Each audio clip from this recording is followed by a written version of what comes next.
அனைவருக்கும் வணக்கங்க. இன்னைக்கு விருதாச்சலம் சட்டமன்ற உறுப்பினராக பதவியேற்ற பிறகு மாவட்ட ஆட்சித்தலைவரை சந்திக்கிறதுக்காக இன்னைக்கு கடலூர்ல வந்து மாவட்ட ஆட்சியரை சந்தித்தேன். ஒரு நல்ல ஒரு சந்திப்பு. தொகுதி மக்களுக்கு, அதாவது விருதாச்சலம் தொகுதி மக்களுக்கு வேண்டிய அனைவற்றையும் அவருக்கு விளக்கமாக நான் சொல்லியிருக்கேன். அவருமே ரொம்ப கன்சர்னா அதை எடுத்துக்கிட்டாரு. இது எல்லாமே அவருடைய இதுக்கு தகுந்த பிரகாரம் உடனடியாக நான் செய்து கொடுக்கிறேன் அப்படின்னு சொல்லியிருக்காரு. சில விஷயங்கள் கவர்மெண்ட் முடிவெடுக்கணும், அது நான் வந்து சட்டசபையில முதல்வரையும் அவைத்தலைவரையும் சந்தித்து நான் பேசுறேன்னு சொல்லியிருக்கேன். அதுல ஃபர்ஸ்ட் பிரியாரிட்டி விருதாச்சலத்தை மாவட்டமாக அறிவிக்க வேண்டும் என்றதை சொன்னேன். அவரும் அது ரொம்ப நாள் இருக்கு, அது கண்டிப்பா நம்ம பண்ணலாம் அப்படின்னு சொல்லியிருக்காரு. ரெண்டாவது, விருதாச்சலம் முழுக்க கால்சியம் டெபாசிட்னால அந்த கிட்னி பாதிப்பு இருக்கிறதுனால கூட்டு குடிநீர் திட்டத்தை நம்ம வந்து வலியுறுத்தி இருக்கோம். எந்த தொழிற்சாலைகளுமே இல்லை விருதாச்சலத்துல.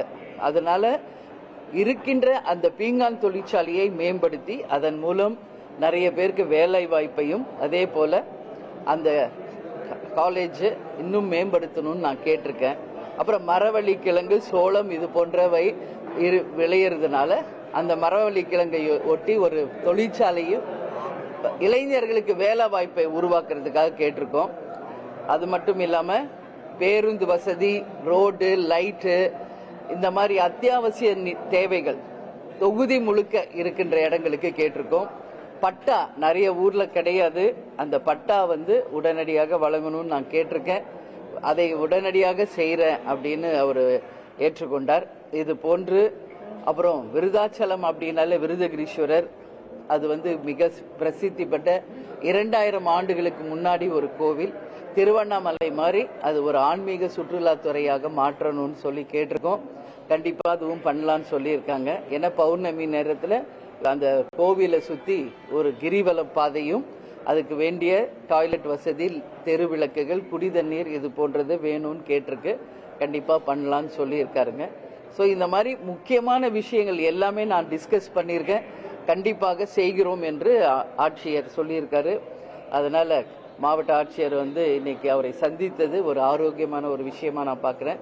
இப்போ ஒரு முக்கியமான மீட்டிங்ஸ் வரும்போது நான் வரேன். மற்ற நேரங்களில் எங்கள் மாவட்ட செயலாளர் வந்து கலந்து கொள்வார் என்பதையும் நான் சொல்லியிருக்கிறேன். இது போன்று ஒரு நல்ல ஒரு கலந்துரையாடல் அவரோட நடத்தும். பிரதான பிரச்சனையா வந்து குடிநீர்ல வந்து கால்சியம் கலந்ததால கிட்னி பாதிப்பு இருக்குன்றீங்க. எவ்வளவு பேர் இருக்குன்னு தொகுதியில் ஏதாவது ஆய்வு பண்ணப்படுறதா? குறிப்பாக மருத்துவ சிகிச்சைக்கு சிறப்பு ஏற்பாடுகள் ஏதாவது செய்யப்படுறதா? நீங்க தலைநகரமா கேட்டீங்க, அங்க மருத்துவமனையே சரியில்லைன்னு தொடர்ந்து குற்றச்சாட்டு இருந்து வருகிறது. அதை நீங்க எப்படி பாக்குறீங்க? அது சம்பந்தமா? ஆமா, மெயின் வந்துங்க அங்க அந்த கால்சியம் டெபாசிட் இருக்கிறதுனால ஏறக்குறைய ஒரு 10-20 வில்லேஜஸ்ல அந்த பாதிப்பு இருக்கு. ஸோ நான் நேரடியாகவும் போய் ஆய்வு செய்தேன்.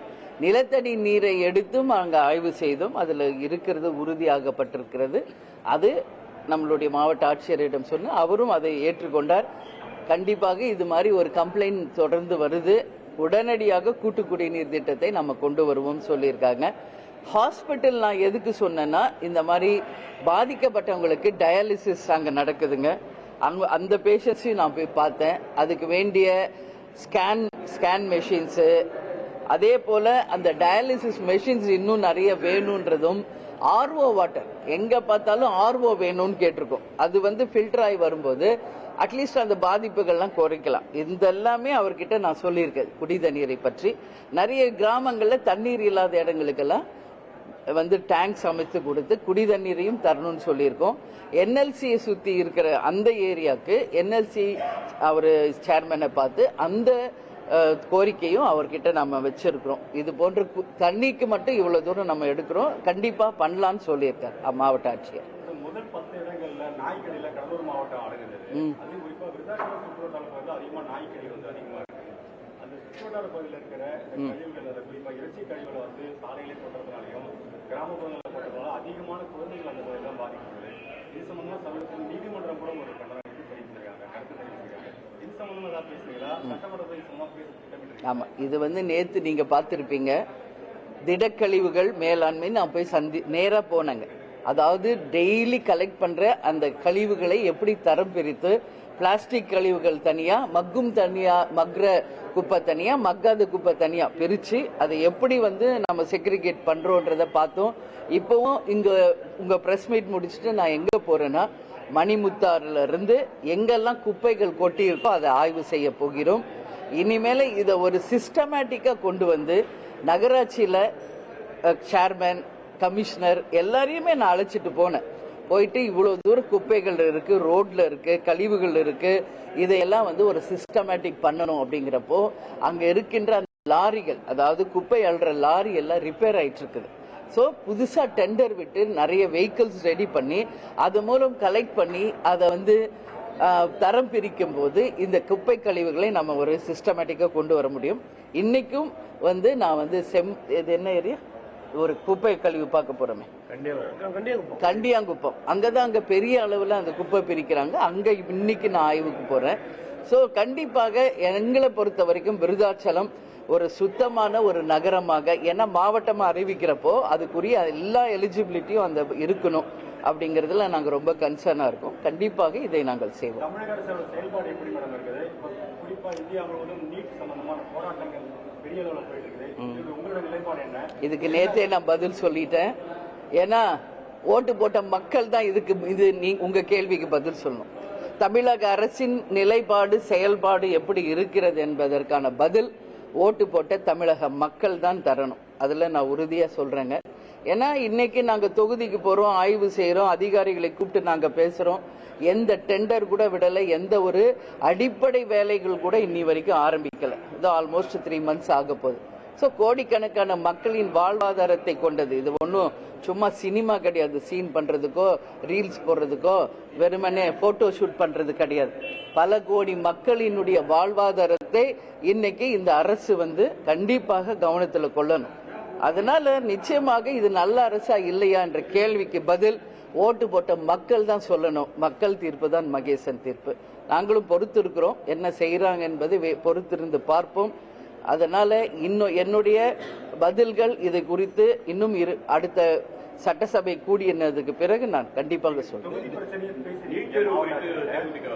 தமிழக முதலமைச்சர் தமிழ்நாட்டில் உள்ள பெரும் பிரச்சனைகளை பற்றி பேசுவதற்கான திட்டம் இருக்கிறதா? என்னென்ன கோரிக்கைகளை முன்வைக்க திட்டமிட்டு? நான் சட்டசபையில பேசுறது நீங்க எல்லாருமே பார்த்திருப்பீங்க. வெறும் விருதாச்சலம் தொகுதிக்கு மட்டும் கிடையாது, எல்லாத்தை பத்தியும் தான் நம்ம பேசிட்டு இருக்கோம். அப்படி பார்த்தா இன்னைக்கு ஒகேனக்கல்ல ஆகஸ்ட் 1ஆம் தேதி நாங்க மாபெரும் ஒரு ஆர்ப்பாட்டத்தை வச்சிருக்கோம் விவசாயிகளுக்காக. இன்னைக்கு வரைக்கும் காவேரியில தண்ணி விடல. மேகதாது அணை கட்டுவோம்னு அவங்க போல்டா சொல்றாங்க கர்நாடகா. நம்ம அரசு என்ன பண்ணுது? அது மட்டும் கிடையாது. இன்னைக்கு நேத்து பாத்தீங்களா, எல்லாம் அரிசி விலை ஒரு கிலோ அரிசி 40-50 ரூபாய் வரைக்கும் உயர்ந்து போயிட்டு இருக்கு. 1 டன் அரிசி நேத்து மட்டும் 15,000 ரூபாய் உயர்ந்திருக்கு. அப்போ மக்கள் நம்பி இருக்கிறது அரிசி. இன்னைக்கு அரிசிக்கே இந்த நிலை என்றால் விலைவாசி உயர்வு எப்படி போகும்? இதெல்லாம் நேத்தே நான் பதில் சொல்லியிருக்கேன். So government should take action. அவங்க தான் இதை பத்தி சிந்திக்கணும். வெறும் சினிமா பார்த்துக்கிட்டு தியேட்டர்ல உட்காந்து அழுதுகிட்டு சீன் ஓட்டுறது கிடையாது. இன்னைக்கு பல கோடி மக்கள் வாழ்வாதார பிரச்சனை. அதனால எல்னினோன்னு ஒண்ணு வரப்போகுது. அது மட்டும் கிடையாது, இன்னைக்கு வறட்சி நோக்கி போயிட்டு இருக்கோம். இன்னைக்கு வரைக்கும் தண்ணி இல்லை, நம்ம தமிழ்நாடு மழை இல்லை. இன்னைக்கு ஜூலை எண்ட் ஆக போது, இது வரைக்கும் மழை இல்லை. சோ எதை நோக்கி நம்ம போயிட்டு இருக்கோன்றதுதான். விவசாயிகள் நல்லா இருந்தால் தமிழ்நாடு நல்லா இருக்கும். அதனால இந்த பஞ்சம், வறட்சி, விலைவாசி உயர்வு இல்லாமல் காக்க வேண்டியது மத்திய மாநில அரசுகளின் கடமை. நேத்து பாருங்க, ஒரு லாக்டவுன் படுகொலை மறுபடியும் தூத்துக்குடியில நடந்திருக்கு. இதெல்லாம் மிக மிக கண்டிக்கக்கூடிய ஒரு விஷயம். தொடர்ந்து திருநெல்வேலி, தூத்துக்குடி, நாகர்கோயில் இது மாதிரி தொடர்ந்து லாக்டவுன் படுகொலைகள் நடந்து கொண்டிருக்கு. தேமுதிக சார்பாக கண்டன அறிக்கைகளை நாங்கள் கொடுக்கிறோம். எங்க மாவட்ட செயலர் நேரா போய் சந்திக்கிறாங்க. நான் நேரடியா அவங்களோட பேசிக்கிட்டு இருக்கேன். இது வந்து தடுக்கப்பட வேண்டும்.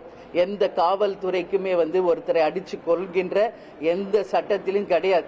கூப்பிட்டு போனா விசாரிங்க, அவங்கள கோர்ட்ல ஒப்படைங்க, அவங்க கொடுக்கட்டும். தப்பா இருந்தா அவங்க பனிஷ்மெண்ட் கொடுக்க போறாங்க. அடிச்சு கொள்ற உரிமை இங்க யாருக்குமே கிடையாது. இது கண்டிக்கக்கூடிய விஷயம்.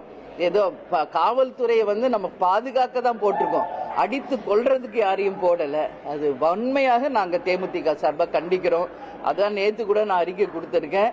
வேலியே பயிரை மேய்த கதையா இருக்கு. இனி இது தொடரக்கூடாது என்பதையும் இந்த நேரத்தில் நான் உறுதியாக சொல்றேன். டெல்லியிலும் தமிழ்நாடு மாணவர்கள் போராட்டம் தடியடி நடக்குது. தமிழ்நாடு அரசு சார்பில் போராட்டம் நடத்த அவங்களும் தடியடி பண்றாங்க. ஒரு அமைச்சர் தேவையில்லாத போராட்டம்ன்றாரு, இன்னொரு அமைச்சர் சாலை போராட்டத்துக்கான இடம் இல்லைன்னு சொல்றாரு. எப்படி பாக்குறீங்க? அந்த அமைச்சர்கிட்ட தான் இது பதில் கேட்கணும். எங்களை பொறுத்த வரைக்கும் மக்கள் எதை விரும்புறாங்களோ அதை தான் சட்டமா கொண்டு வரணும். நீட் வேணான்னு ஒட்டுமொத்த இந்தியாவே சொல்லும் போது நீட் அபாலிஷ் பண்ணுங்க. எதுக்கு அப்படி ஒரு போராட்டம் பண்ணி அது கொண்டு வந்து என்ன பண்ண போறீங்க? மக்களுக்காக தான் இங்க எந்த ஒரு சட்டமும் சரி, எந்த ஒரு ஸ்கீமும் சரி, மக்களை ஏத்துக்கலன்னா அந்த ஸ்கீம் எதுக்குன்றதுதான் தேமுதிகவின் நிலைப்பாடு. அதனால மக்கள் என்ன நினைக்கிறாங்களோ அதை தான் மத்திய மாநில அரசுகள் கன்சர்ன்ல எடுத்துக்கணும்னு நான் கேட்கிறேன்.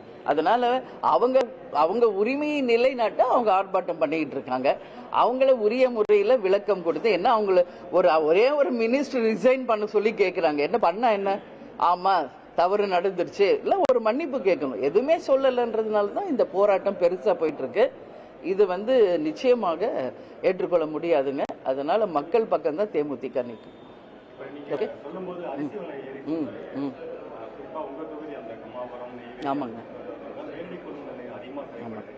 அங்க மூட்டைக்கு 50 ரூபாய் வாங்குறாங்க. அந்த 50 ரூபாய் நாங்க வாங்கல, அந்த பர்ச்சேஸ்காரர் சொல்ற தகவல் நாங்க வாங்கல, அதிகாரிகள் வாங்க சொல்றாங்க. 15 ரூபாய் லாரிக்கு கொடுக்குறோம், 15 ரூபாய் அதிகாரிகள் தரோம், அங்க இருக்கிற கூலி தொழிலாளர்கள் தரோம். அதன் பிறகு கரண்ட் நாங்கள் மின்சாரம் பக்கத்துல அருகில் இருக்கிற கோயிலையோ வேற எங்கேயோ எடுக்கிறோம். இதுக்காக தான் அந்த 50 ரூபாய் வாங்கணும்னு சொல்லிட்டு ஒரு நியாயப்படுத்துறாங்க, லஞ்சத்தை நியாயப்படுத்துறாங்க. அதுக்கு ஒரு போராட்டம் நடத்துறாங்க. ஆனா இந்த அரசு தூய்மையான அரசு, லஞ்சத்தை கவுட்மெண்ட் சொல்றாங்க. ஆனா இது வரைக்கும் அது பெரிய நடவடிக்கை இல்லையா? இப்ப 717 மதுபான கடைகளை மூடுவோம்னு சொன்னாங்க. எத்தனை மூடி இருக்கு? உண்மையில் எத்தனை மூடி இருக்கு? ஒரு பக்கம் மூடிட்டு இன்னைக்கு பாரோட பல இடத்துல டாஸ்மாக் கடைகள் வேற ஒரு ரூபத்துல வந்துகிட்டு இருக்கு. இன்னைக்கு தமிழ்நாடு முழுக்க மின்சாரமே இல்ல, பல இடங்களில் மின்வெட்டு. இன்னொரு பக்கம் பார்த்தா மின் கட்டண உயர்வு. ஆனா அவருடைய கோரிக்கை செகண்ட் கையெழுத்தே இவ்வளவு யூனிட் மின்சாரம் ஃப்ரீயா தருவோம்னு சொல்றாங்க. ஃபர்ஸ்ட் மின்சாரத்தை கொடுங்க, மின் கட்டண உயர்வை ஃபர்ஸ்ட் கம்மி பண்ணுங்க, அதுக்கப்புறம் நீங்க கொடுக்கிற இலவசங்களை அறிவிங்க. ஏன்னா இங்க என்ன உண்மையோ அதை விட்டுறாங்க. கண் துடைப்பு தான் எல்லாமே நடக்குது. மாற்றம்னு சொல்றாங்க. என்னை பொறுத்தவரைக்கும் எந்த மாற்றத்தையும் பார்க்க முடியலைங்க. புதுசா எந்த மாற்றமும் இங்க வரல. அதே கண் துடைப்பு தான் நடந்துகிட்டு இருக்கு. அதனால அரசு வெறுமனே இது சினிமா கிடையாது. அதனால உண்மையான ரியல் ஹீரோ ஆகணும்னா சொன்ன வாக்குறுதிகளை நிறைவேற்றும். Okay, thank you.